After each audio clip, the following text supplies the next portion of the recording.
If this video pisses you off, then I'm happy, because that means that you are the one I'm talking to, and you got the message. So after Jose Aldo dominated Ricardo Lamas, I got on the UFC channel to watch the post-fight conference, and I noticed that a lot of people were criticizing Aldo, criticizing the fact that he couldn't finish his last few opponents, saying that Jose Aldo does not take chances, saying that Jose Aldo does not fight to win, he fights to not lose. Well, let's apply some logic here, shall we? To finish an opponent, you need to penetrate his defense, strike, or apply a submission to a vulnerable spot. Hurt them and continue hurting them until they tap, or until they can't intelligently defend themselves, forcing the referee to step in and stop the fight. So the first step is to get past their defense. But the higher you go in competition, and depending on your style and the style of your opponent, penetrating their defense just gets harder and harder. And sometimes even when you penetrate their defense, they're able to withstand the type of punishment that someone who isn't a fighter cannot withstand.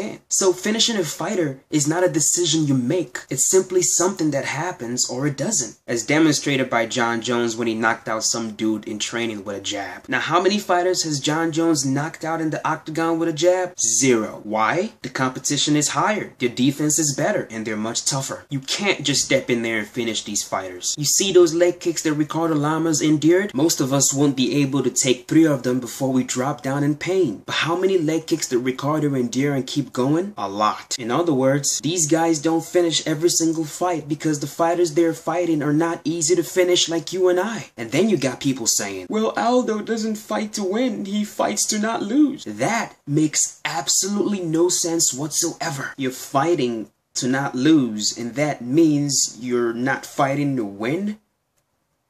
What? If you're fighting to not lose, doesn't that mean you're fighting to win? You guys really need to stop regurgitating every single thing Dana White says. Seriously, you need to start thinking for yourselves. You need to step in the gym at least once. Get leg kicked, get punched, get submitted. Feel what these guys feel in the octagon. And after you experience it, you'll understand that these guys, these fighters, deserve much more respect than you give them. Keep that in mind.